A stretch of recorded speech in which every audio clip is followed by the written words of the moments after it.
My sister mocked my career in front of everyone. After I quietly left her baby shower, she walked into a surprise that shattered her smile. I'm 29 years old, and last month I learned that sometimes the most devastating responses come not from explosive confrontations, but from quiet actions that force people to face the consequences of their cruelty. My sister Veronica has spent years belittling my career as a firefighter, treating my choice to serve the community as somehow inferior to her corporate success. But when she publicly humiliated me at her baby shower in front of our entire family, I decided it was time she understood exactly what my inferior career actually meant. Let me give you some background on the dynamic between Veronica and me. She's 32, 3 years older, and has always been what our parents considered the successful one. After graduating from college, she landed a job at a prestigious marketing firm and worked her way up to senior management. She makes excellent money, drives a luxury car, and lives in an expensive downtown condo that she never fails to mention costs more per month than most people's salaries. I, on the other hand, chose a different path. After high school, I went straight into the fire academy and have been a firefighter for the past 11 years. I love my job, the camaraderie, the sense of purpose, the knowledge that what I do actually saves lives and protects people. The pay isn't spectacular, but it's enough to live comfortably, and I get satisfaction from my work that money can't buy. But Veronica has never understood or respected my career choice. From the moment I announced I was entering the fire academy, she's made subtle and not so subtle comments about how I was settling or not living up to my potential. She'd make jokes about me playing with hoses while she was building her career, or suggest that I was just looking for a job that didn't require much thinking. The comments got worse over the years, especially as Veronica's career advanced and her salary increased. She'd compare our lifestyles at family gatherings, pointing out her expensive purchases or exotic vacations while making sympathetic comments about how public service jobs just don't pay what they should. She framed it as concern for my financial future, but the underlying message was always clear. She thought I'd made poor life choices. Our parents, unfortunately, often reinforce this dynamic. They're proud of both of us in their own way, but they clearly see Veronica as the daughter who made it, while treating my career as noble but not particularly impressive. They brag about Veronica's promotions and bonuses to their friends, while describing my job as Thomas helps people, in a tone that suggests it's sweet but not especially noteworthy. This family dynamic reached a new level when Veronica got married 2 years ago to Bradley, a corporate lawyer who makes even more money than she does. Bradley is the kind of guy who measures everything by income and status, and he immediately joined Veronica in treating my career as charmingly blue-collar but ultimately unambitious. The condescension became unbearable at family events. Bradley would ask me about my little fire station like it was a hobby I'd eventually outgrow. Veronica would make comments about how cute it was that I was so dedicated to helping people, but wouldn't I eventually want to do something more lucrative? They discussed their real estate investments and stock portfolios while I sat there feeling like the family charity case. When Veronica announced her pregnancy 6 months ago, I was genuinely happy for her. Despite our differences, she's my sister, and I wanted to be supportive during this important time in her life. I offered to help with baby preparations, attended doctor's appointments when Bradley was traveling for work, and even helped them move some furniture when they decided to convert their spare room into a nursery. But even during her pregnancy, Veronica couldn't resist making digs about my career. She'd make comments about how I was so good with manual labor, or joke that at least one uncle would be able to teach her child practical skills since Bradley and she were both too educated for that kind of work. She'd say these things with a laugh, like they were harmless teasing, but the underlying disrespect was always there. The baby shower was supposed to be a celebration of Veronica's upcoming motherhood, but she'd been treating it more like a networking event. She'd invited colleagues from work, Bradley's professional contacts, and our extended family, about 40 people total. I'd helped with some of the setup, moving tables and hanging decorations, because that's what family does. I should have seen what was coming when Veronica started introducing me to her work friends.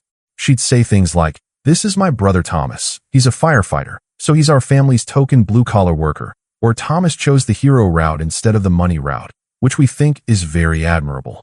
The way she said "admirable" made it sound like she was praising a child for trying their best at something they weren't very good at.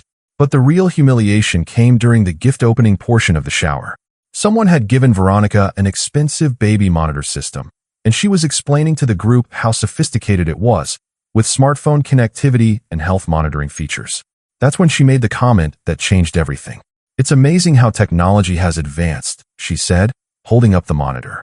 "This thing probably has more computing power than my brother uses in his entire job." But then again, Thomas chose a career where the most complicated tool is a hose, so I guess that works out perfectly for him. The laughter that followed felt like a physical blow. These were people I'd just met, colleagues and friends who now saw me as the family member who couldn't handle real work. I looked around the room and saw pity in some faces, amusement in others, and complete indifference from people who'd already written me off as unimportant. That's when I realized that Veronica had been setting me up for this moment all day. She'd introduced me as the family's simple firefighter specifically so this punchline would land effectively. She'd used me as entertainment for her sophisticated friends, and she clearly expected me to smile and take it like I always had. But this time, I didn't smile and take it. Instead, I quietly set down my plate, walked over to Veronica, and gave her a hug. "Congratulations on the baby," I said. "I hope everything goes perfectly for you." Then I left the party without another word, ignoring the confused calls from family members asking where I was going. But before I left, I made one quick phone call that would teach Veronica exactly what my inferior career was really worth. As I walked out of Veronica's baby shower, my phone was already buzzing with confused text messages from family members asking why I'd left so suddenly. I ignored them all and drove straight home, my mind racing with anger and hurt from the public humiliation I'd just endured. But underneath the pain was something else, a cold determination to show Veronica exactly what she'd been mocking all these years. The phone call I'd made as I was leaving the party was to my captain, Steve Martinez, who'd been my mentor since I'd joined the department. I'd asked him to meet me at the station because I needed to discuss something important. When I arrived, Steve was waiting in his office with a concerned expression. "What's wrong, Thomas?" he asked immediately. "You sounded upset on the phone." I explained what had happened at the baby shower, how Veronica had used my career as a punchline for her sophisticated friends. Steve listened without interrupting, his expression growing more serious as I described years of condescension that had culminated in today's public mockery. "You know what bothers me most about people like your sister?" Steve said when I finished. "They have no idea what we actually do. They think we just spray water on fires and rescue cats from trees. They don't understand the training, the expertise, the life and death decisions we make every day." Steve was right. Veronica's comments about my job being simple revealed how completely ignorant she was about what firefighting actually involved. She had no idea that I was certified in hazardous materials response, technical rescue operations, and emergency medical procedures.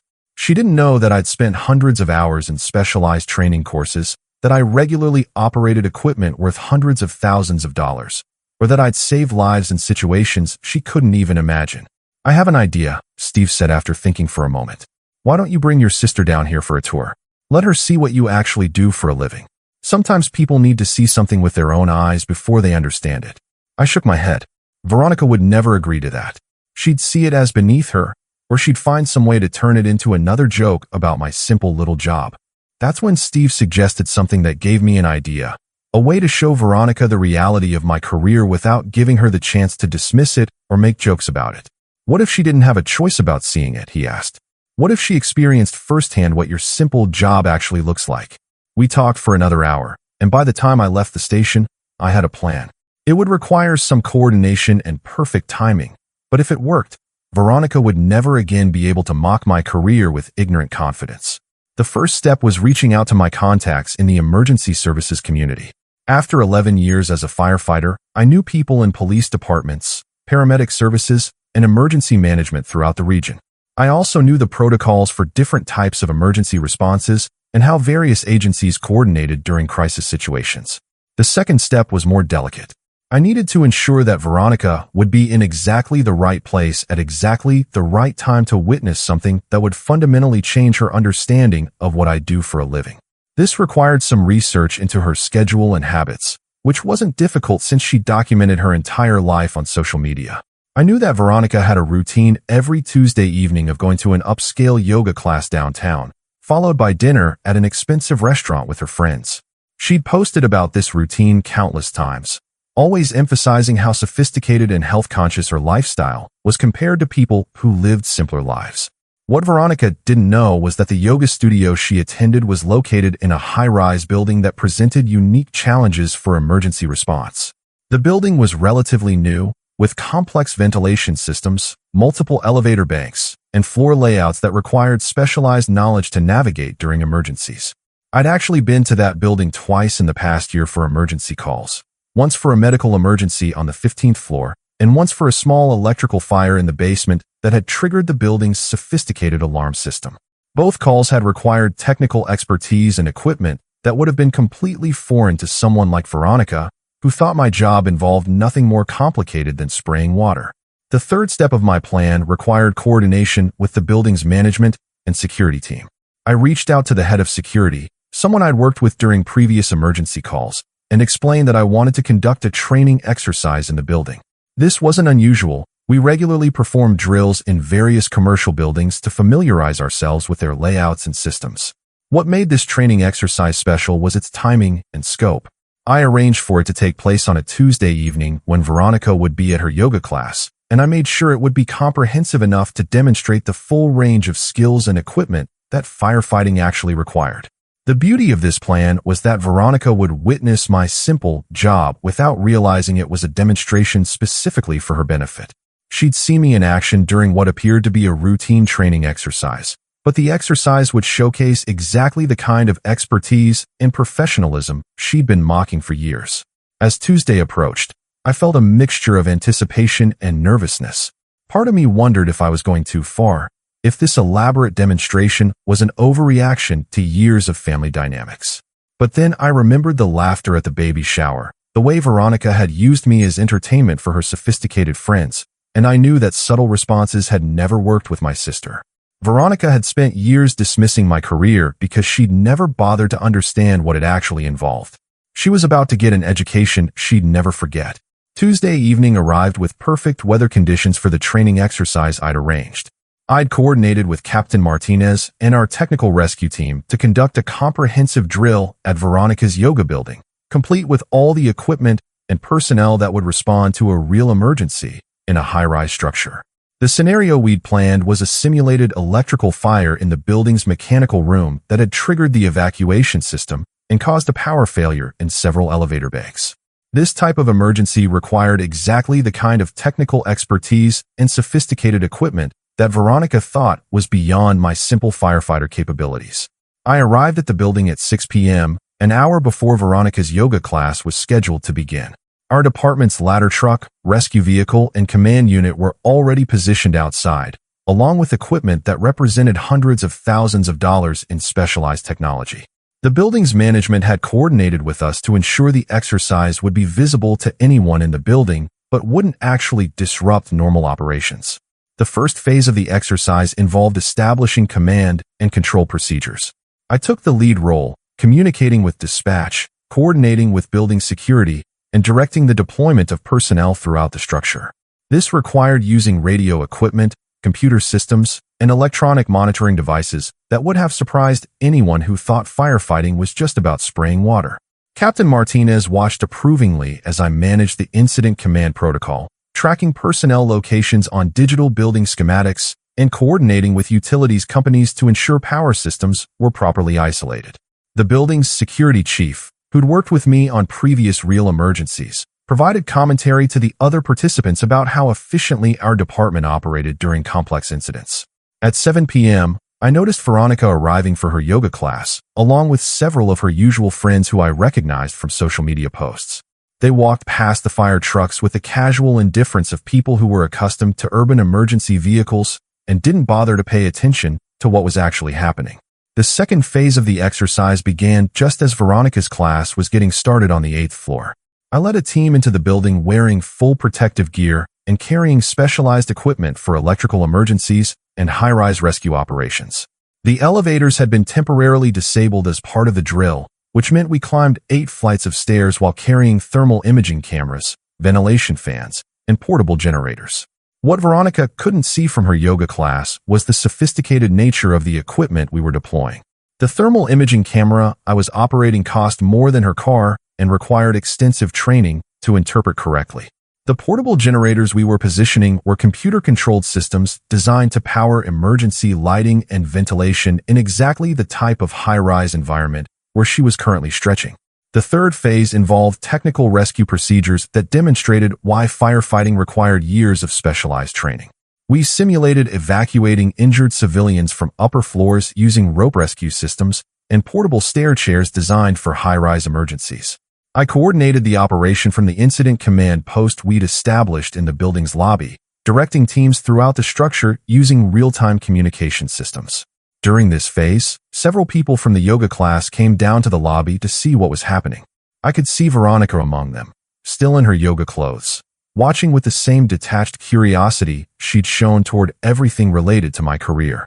She had no idea that the person coordinating this complex operation was her simple firefighter brother.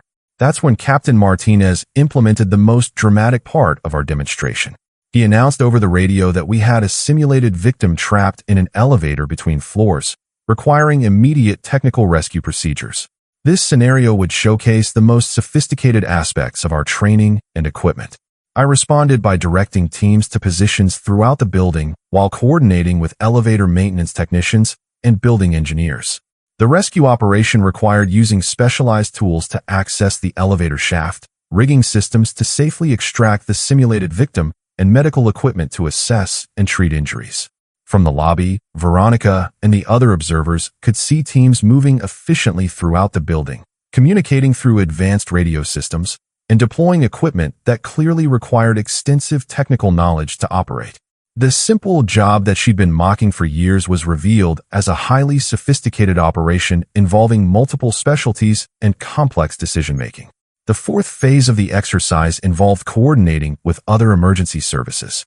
Paramedics arrived to treat the simulated victim, police officers established traffic control and crowd management, and utility company representatives worked with our team to restore building systems safely.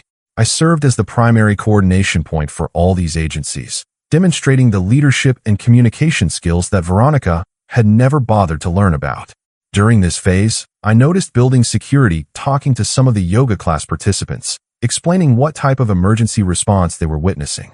I could see Veronica listening intently, finally paying attention to something related to firefighting for the first time in years. "That's incredibly complex," I heard one of her friends saying to building security. "I had no idea firefighters did all of this technical stuff." "Most people don't," the security chief replied. "They think it's just about putting out fires. But modern firefighters are basically engineers, paramedics, and rescue specialists all rolled into one. The training and certification requirements are extensive." As the exercise concluded, I watched Veronica and her friends walking back toward the elevators to return to their yoga class. She seemed subdued, less chatty than usual, and I could tell she was processing what she'd witnessed. But the real surprise was still coming. As Veronica's group waited for the elevator, Captain Martinez approached them with a clipboard and a friendly smile. "Excuse me, folks," he said. "We're conducting a brief survey about public awareness of emergency services. Would you mind answering a few questions about what you observed tonight?" Veronica agreed, probably thinking this was just routine community outreach. She had no idea that she was about to learn exactly who had been coordinating the sophisticated operation she'd just witnessed. Captain Martinez began his survey with standard questions about what the yoga class participants had observed during the training exercise. Veronica and her friends described seeing a well-coordinated emergency response with sophisticated equipment and professional personnel, exactly the kind of operation that had nothing in common with her stereotypes about firefighting. "It was really impressive," Veronica said to Captain Martinez. "Much more technical than I expected. The person coordinating everything seemed to really know what they were doing." "That's interesting," Captain Martinez replied. "What did you think about the incident commander's performance specifically?" Veronica considered the question seriously, clearly not realizing she was being set up for the revelation of her life. "He seemed very professional and knowledgeable," she said. "You could tell he had extensive training and experience. It was obvious he understood all the technical aspects of the operation and could manage multiple teams simultaneously." Captain Martinez nodded approvingly. "That's exactly right. The incident commander tonight has 11 years of experience and dozens of specialized certifications. He's one of our most skilled firefighters, certified in technical rescue, hazardous materials response, and emergency medical procedures." "That's impressive," one of Veronica's friends said. I never realized firefighting involved so much technical expertise.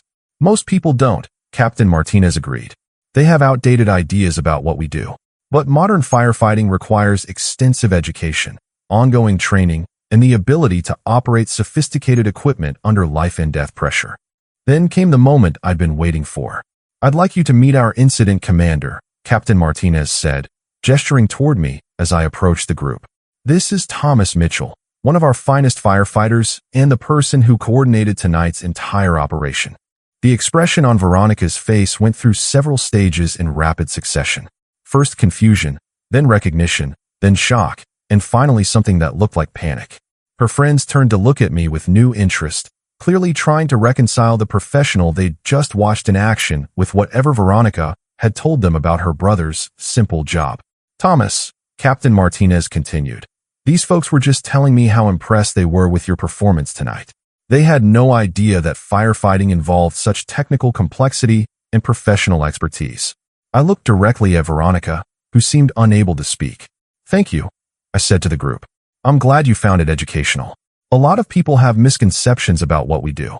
They think it's just about spraying water on fires, but modern emergency response requires extensive technical knowledge and sophisticated equipment. One of Veronica's friends, a woman I recognized from social media posts about their expensive dinners and wine tastings, stepped forward with obvious interest. Veronica never mentioned how technical your job is, she said. She always talks about you being a firefighter, but I pictured something much more basic. The word basic hung in the air like a challenge. I could see Veronica's face turning red as she realized what her friend had just revealed about how she'd been describing my career. That's a common misconception, I replied calmly. Emergency response today involves everything from computer-controlled equipment to complex medical procedures. The thermal imaging camera I was using tonight costs more than most people's cars and requires extensive training to operate effectively. Captain Martinez was clearly enjoying this educational opportunity. Thomas here is also certified as an emergency medical technician, a technical rescue specialist, and a hazardous materials technician, he said. He's completed over 500 hours of specialized training just in the past 2 years. The incident command protocols he was managing tonight are graduate-level material. I watched Veronica's face as the full scope of her ignorance became apparent to her friends. These were people who valued expertise and professional accomplishment, and they were learning that she'd been dismissing a career that required exactly those qualities. The coordination skills alone, another friend said, managing all those teams and communicating with different agencies simultaneously. That's executive-level responsibility.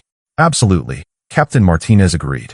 Incident commanders make life and death decisions under extreme pressure while coordinating multiple agencies and managing resources worth millions of dollars.